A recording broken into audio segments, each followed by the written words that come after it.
Hello students, in the questionnaire given two 1-bit binary inputs and various operations, we are asked how ALU performs various operations.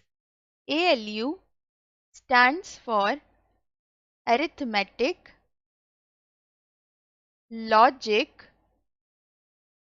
Unit. It performs mathematical, and logical operations. ALU has storage, location for input